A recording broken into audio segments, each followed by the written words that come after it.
No sé si recordeu, l'any passat vaig fer una crítica sobre WandaVision i The Falcon and the Winter Soldier, on vaig dir que volia que Marvel fes coses estranyes a les seves sèries i pel·lícules. Gràcies per fer-me cas, Kevin! Moon Knight és la primera sèrie de l'MCU en presentar un personatge nou en lloc de desenvolupar personatges secundaris ja establerts. En aquest cas ens presenten Steven Grant, un treballador de museu obsessionat amb l'antic Egipte que es veu arrossegat a una aventura que involucra déus i monstres.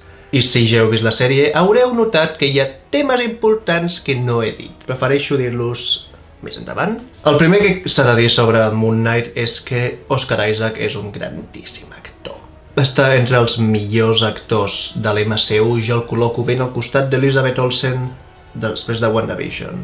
Moon Knight té algunes semblances amb WandaVision. Les dues es centren en la relació entre els dos protagonistes i els seus problemes, fent que ens preocupi molt la seva vida, però que el conflicte extrem no estigui gaire treballat, el que porta a un capítol final que no acaba de funcionar. Però deixant de banda l'últim capítol, que tampoc és horrible, simplement és que és molt fluix en comparació, s'estava convertint en la meva sèrie preferida de l'MCU.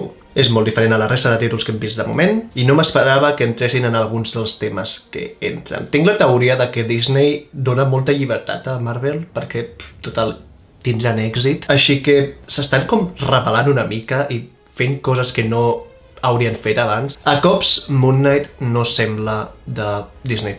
Té un aire molt més violent i sanguinari que la resta, però alhora hi ha molt poques escenes d'acció i les poques que hi ha són cultes. De fet, veiem molt poc del Cavaller Lluna, del superheroi. Oscar Isaac no es va haver de posar gaire la màscara. Vinga, entrem en spoilers, parlem de el tema que s'ha de parlar quan es parli d'aquesta sèrie. Moon Knight és el primer superheroi de l'MCU que té un desordre mental.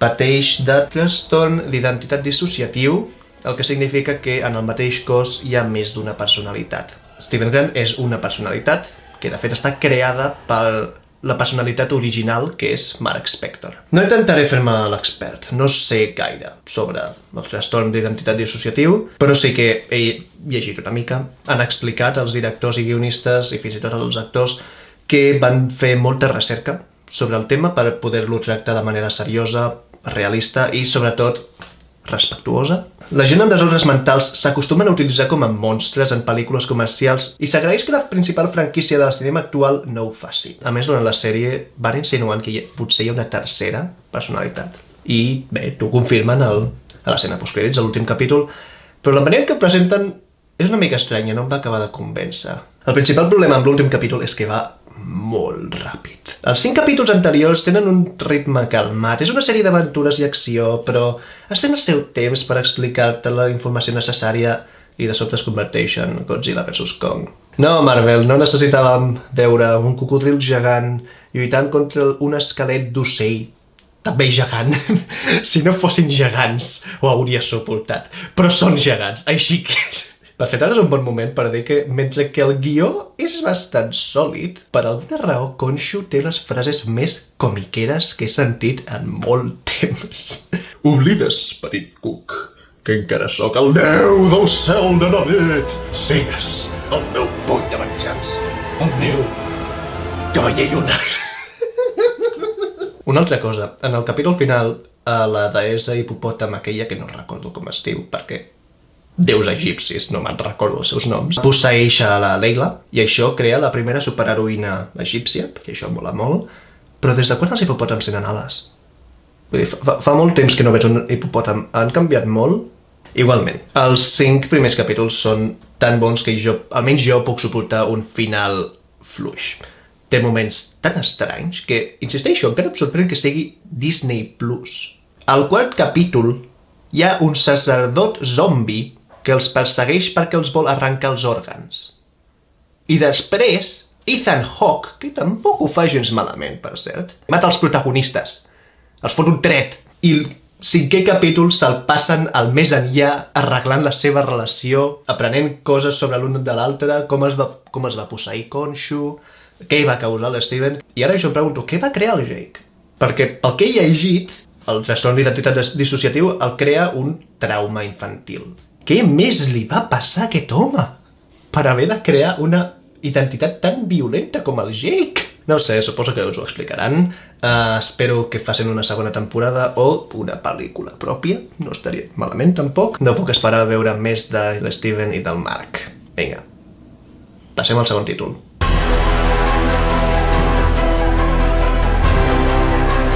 Doctor Strange in the Multiverse of Madness està dirigida per Sam Raimi i és la seqüela de la pel·lícula de 2016. En aquesta aventura, el Doctor Strange ha de protegir una noia que ve d'un altre univers i que està sent atacada per un ésser demoníac mentre es planteja les conseqüències de les seves decisions passades. Quan va sortir del cinema, tenia pensaments molt estranys.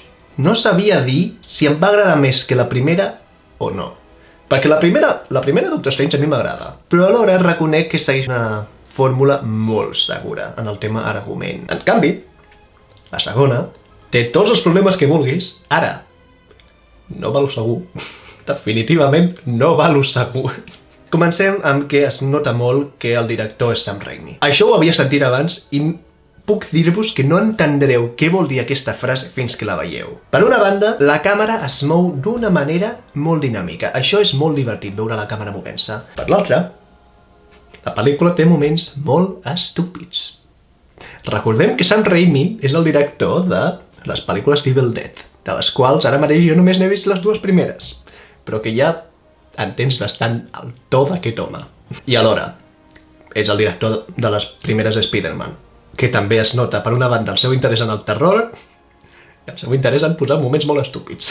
Originalment, Sam Raimi no havia de dirigir aquesta pel·lícula, l'havia de dirigir Scott Derrickson, el que va dirigir la primera, però va deixar la direcció del projecte per diferències creatives. Això mai se sap què vol dir. Molta gent creu, i jo inclòs, que això va ser perquè Derrickson volia centrar-se molt en el terror d'aquesta seqüela, perquè recordem, es va anunciar com la primera pel·lícula de por de Marvel, mentre que Marvel volia que l'atenció estigués en el tema del multivers. Tinc curiositat per saber què volia fer Derrickson, perquè la pel·lícula en si no acaba de ser molt del multivers. Es viatja a pocs universos, diguem-ho així.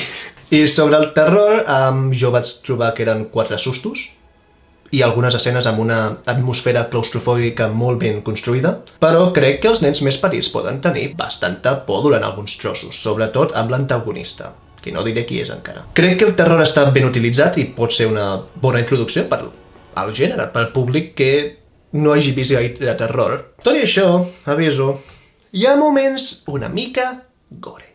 No arriba al nivell de sang brotant de parets o de senyores vomitant insectes a la boca de la protagonista. Tot això no passa. Jo no crec que sigui tan problemàtic. Una altra cosa bona és que la pel·lícula és menys dependent en altres títols del que m'esperava. Havia sentit que, cal veure What If, cal haver vist WandaVision. A veure, sí, us recomano que hagueu vist WandaVision. Crec que es pot entendre bastant sense haver-la vist, però sí que dona bastant context en què està passant. Però això, si no l'heu vista, crec que la podreu entendre bastant bé. I fins aquí la part sense spoilers. Ara anem a entrar una mica més en fons, sobretot parlant de l'antagonista. Qui és l'antagonista? Bé, no és cap sorpresa, tenint en compte que surten tots els trailers i cartells, que Wanda Maximoff apareix en aquesta pel·lícula. Però ell és l'antagonista principal. El seu pla en aquesta pel·lícula és que vol robar el poder d'Amèrica Chávez. Amèrica Chávez pot saltar d'univers a univers, cosa que poca gent pot fer. La Wanda vol robar aquest poder per poder anar a un univers on els seus fills existeixin. Però trobo un parell de problemes amb aquest pla. Per una banda, la Wanda ja ha tingut aquest arc. La Wanda ja ha après que buscar aquesta felicitat individual potser no és una bona idea. Ha tingut tota una sèrie per aprendre-ho. I havien deixat bastant clar que ho havia après. Però bueno. Per l'altra banda, crec que aquí l'han fet massa dolenta. M'explico. Per mi la gràcia de WandaVision és que Wanda no era conscient de que estava torturant tot un poble. Perquè estava tan centrada en vull tenir una vida feliç, encara que sigui per un parell de dies, que no era conscient del desastre que estava muntant. Aquí és conscient que està matant a gent. I per mi això no m'ha acabat de convèncer. Et diuen que, no, és que el Darkhold l'està posseint. Però a veure, si comences a llegir voluntàriament un llibre que has robat a una bruixa, i 2, el llibre és el llibre dels condemnats, home, t'hauries d'imaginar que alguna cosa dolenta passarà, Tot i això, les escenes amb la bruixa escarlata tenen molta creativitat visual, cosa que agraeixo, i realment hi ha moments en què aquesta dona fa bastanta por. Aquells ulls vermells en el túnel.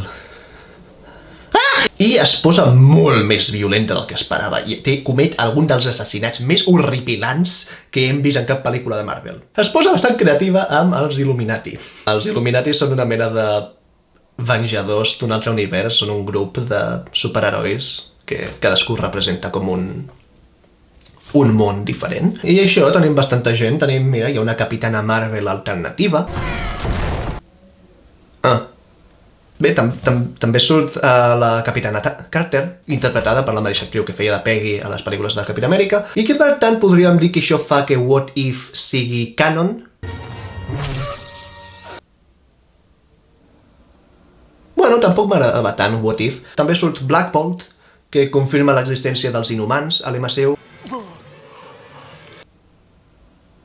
Vale.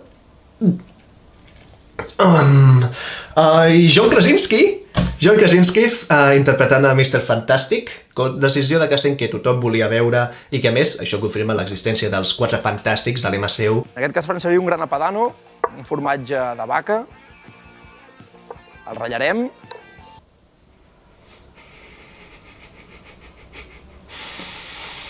I Patrick Stewart, que torna a fer de Professor X, és una versió alternativa del Professor X, però sempre és maco tornar-lo a veure. Me cago en Déu. Però Mordo continua viu! Ei! A veure, veure'ls morir va ser bastant divertit. Les seves morts són més gràfiques del que esperava, però va ser divertit. I ara la pregunta és com ficaran els 4 fantàstics a l'univers principal, el 616. Si al final agafen a Krasinski un altre cop, ja sabeu a qui heu d'agafar per fer de Sue Storm. De fet, crec que és a partir d'aquesta escena que la pel·lícula es comença a posar les piles. Crec que la pel·lícula comença a millorar a partir d'aquest moment. Perquè després d'una persecució per un túnel, Wanda segresta Amèrica i envia l'Strange i la Christine a un univers postapocalíptic on tenen una baralla musical amb un Strange sinistre i després Strange ha d'utilitzar el Darkhold d'aquest univers per caminar en somnis a la Terra 616, però com que es necessita un Strange a la Terra a la que vols caminar, acaba posseint el cadàver d'un Strange alternatiu i va a la batalla final en forma de zombi. Però de sobte apareixen uns dimonis, uns esperits, no sé què eren, i comencen a dir t'agafarem, t'agafarem! Però la Cristina agafa un llançaflames màgic i diu aneu a l'infern, boom! Però això l'Strange aconsegueix com dominar els dimonis per fer una capa perquè pugui volar cap al temple maligne. I allà empodera l'Amèrica dient-li pots controlar el teu poder, jo confio en tu. Així que l'Amèrica obre un portal cap a un Westview. Tommy i el Billy la veuen a la Wanda com el monstre que és i ella acaba tan trista que decideix destruir el temple i deixar-se aixafar per les ruïnes. Ai... Sempre m'ha agradat veure com un personatge amb telecinesi mor perquè li cau una pedra a sobre. L'Amèrica es converteix en un estudiant per ser maga i l'Strange arregla el seu rellotge sent una metàfora visual de que accepta la seva relació trencada amb Christine i surt a fer un passeig pel carrer. Però, de sobte, Danny Elfman comença a tocar la guitarra elèctrica i Strange crida de dolor mentre un tercer ull se li surt al front.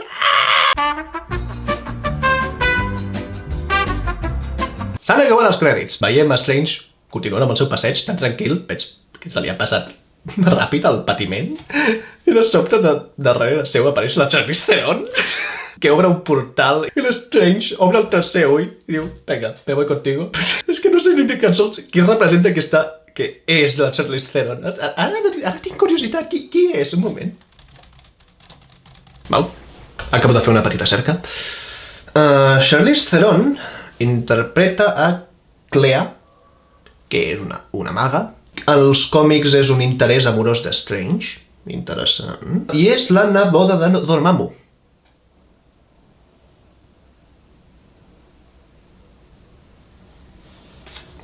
Ella? Neboda d'ell? Adoptada, suposo. I després d'en passar-te tots els crèdits, per aquestes pel·lícules donen feina a molta gent. Apareix Bruce Campbell.